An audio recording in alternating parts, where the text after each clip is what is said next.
What do you think the influence of people of color in illustrations and comics has on children? And did you have any experience with this growing up? It's so important. Like I really, really wish I had any sort of like Filipino representation in American media. I did grow up watching like TFC, which stands for the Filipino channel, which is like a channel from the Philippines. But like as an Asian American, it's a very different experience. I'm not really like my parents at all. And so it's different. And um, I think like even now there isn't very much Filipino representation. There were two artists that I really liked growing up uh, that I found out about when I was in high school because they also went to my high school and grew up in Paradise Hills. And they went to the college that I wanted to go to and also ended up both at Pixar and they work on at Pixar now. And one of them made a short a couple I feel like it was last year or something, it was recent, called Float, and it was about like a Filipino dad and his son, and that was like huge. That was so important to for me and for a lot of people, and it was so nice to see. If you like even like I watched Space Sweepers recently, and they had like a bunch of different people globally, and I just heard someone like offhandedly say something in Tagalog, and I was like, "Whoa!" And it was so exciting. Like it's so important. Like we never get to see that. So like seeing all the like children's books and like new children's media with like more representation, I'm so happy for the kids that are gonna be able to grow up with that, and I wish we had more. Um, yeah. I think it's interesting you brought up the Filipino channel because we also, how many people know about the Spanish channel or even Oh yeah. BT where they explicitly state like black entertainment for a whole channel because the mainstream doesn't cater to anyone else really. Mhm. Yeah, and I think that's why like representation is like so important. Like it's crazy that it's not more relevant in the 21st century. And it's something that is it something that you kind of want to like work into your art as well? Yeah, I feel like some of my art has bits and pieces. A lot of my illustrations are just like illustrations. They're but I do draw a lot of like people of color, especially like Asian uh people because that's just like what I'm looking at in the mirror. And some of my comics have like touched on the Asian American experience, like my 4 panel comics that I've posted online, and like parental relationships. That's so complicated. And whoa, I lost my thought. Whoa, what was it? What was the question again? No, just like how you want to work representation into your art, and then also like has being a Filipino Chinese American influenced your art, and how so?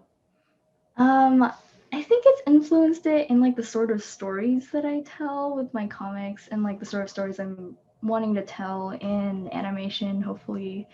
Um, but otherwise, I feel like most of my illustrations are just drawings that I enjoy, and not really like influenced by my culture specifically.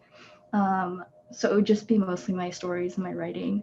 Oh, I just remembered. There's this episode that recently came out for Big City Greens, the show that I work on, called Rent Control, and I that was when I watched that episode before it came out.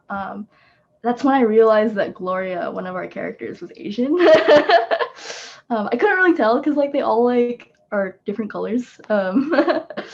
uh, but she's Asian and her parents come in and like talk about her and her life and the sort of expectations that they have on her, and I was like, whoa, that episode.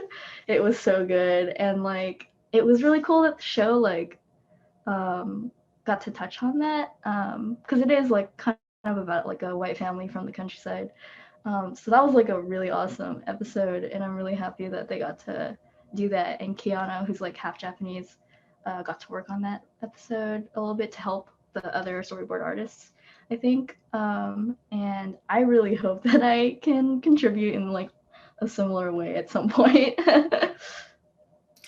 Definitely. And mentioning the parents too, like I'm curious, like leading to the next question kind of, but like I'm curious like how your parents reacted when you said you wanted to pursue a career in illustration, and also like when you realized you wanted to do this. Oh man. So my mom works for like engineering. And she wanted me to go to UCSD for engineering. And I also thought I wanted that for a long time. And it was like senior year when I was like, oh, I have to apply for college now. I have to think about my future. And like a friend of mine that I knew online from like Tumblr, she was like, yo, there's this place called Cal Arts that that like teaches art and animation in California. And I was like, interesting. And then I saw like the students that went to Cal Arts and they were all so good. And I really admire their work. And I was like, I want to be there because of all of these talented individuals that I want to be inspired by.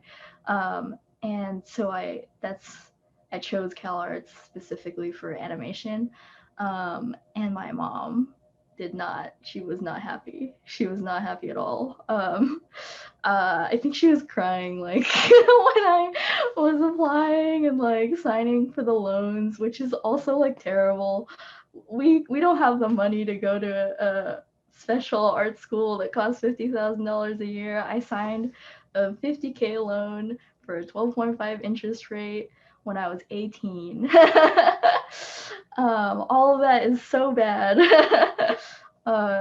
Very little support. I mean, she let me go, so I guess she did support me in the end, but she was like not happy about it. And when I dropped out because it's way too expensive, I couldn't handle $200,000 of debt at a 12.5 interest rate.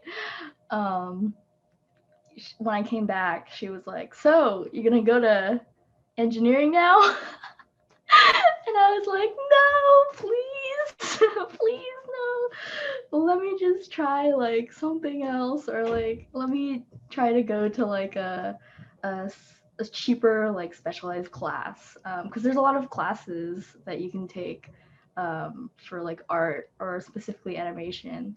I wanted to take a class at Concept Design Academy in Pasadena for like storyboarding specifically, because that's what I figured out that I wanted to do when I was in college. That my classmates, when a lot of people drop out of Cal Arts, when they dropped out, they took those CDA classes, and I just like didn't have the money for like 3 years to take it.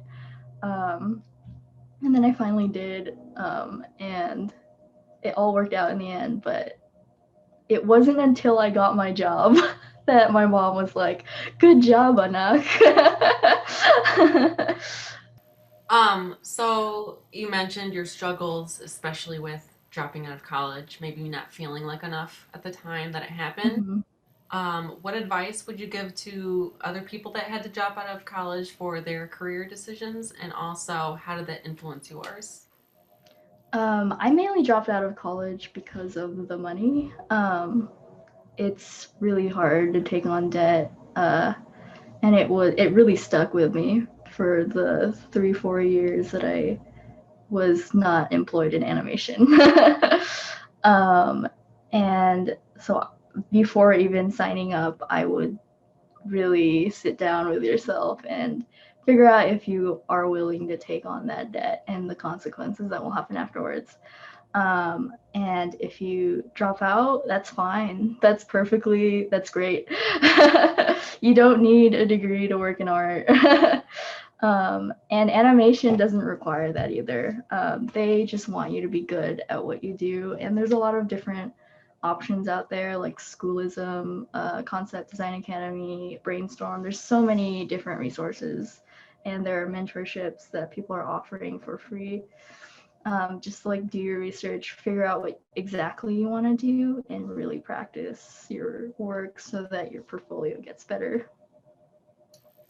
Yeah, and I'd like to speak to that too about like not needing the degree, like if you have the skills, because I went to school for teaching. I wanted to be an art teacher, and I had it like, you know, this is what I want to do, and I'm so set in this, like I know this is what I want to do. And I did my undergrad and graduate degree in art education, and then I became a high school art teacher, and I loved my students. I loved the teaching part of it, but there was like so much else attached to it, and I didn't have a personal life, and it was very like mentally draining, and I didn't, you know, you don't realize until you're actually in it that you're like, oh shit, like I don't, you know, this is like taking a lot more of my life than I thought it would.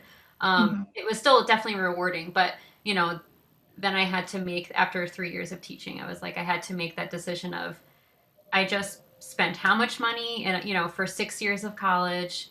Do I make the switch? You know, do I try to find something else? And now I'm a graphic and web designer. But like to get that courage to switch, you know, knowing that like I still am going to have this debt attached, you know, even if I switch. But you know, luckily, like the company that hired me as a web and graphic designer, like I had the skills, I just didn't have the degree in that Didn't like you teach yourself a little bit too? so I taught myself, you know, YouTube's a great resource. Google, just like, you know, honestly, just find a resource online, which I did. And my boss was like, yeah, you know, I'm not so interested in like if you have the degree, but like, do you know your stuff? So like that was some, you know, that resonated like with what you said. Like if you know your stuff, like it'll be, you know, it'll be okay. Yay, congrats on the switch. I actually have a friend who, like, after the CDA classes, we sort of formed this study group that we call Story Squad. Squad stands for something. I can't remember what it stands for exactly, but it's an I think an acronym is what they call it. But he worked in HR for like 8 years. But he had always drawn, and he wanted to do like a career change, but he doesn't have like he's not going to go to college again like for art and stuff. So he started taking those CDA classes that are like $700 for one class for like 10 weeks. And he took one storyboard class. Pandemic happened. We committed to the study group, and he's like insanely good now. He's like crazy, and he's also one of the most motivated people I know. But he's gonna make that career switch really soon. And so it's possible at any point in your life, 100%.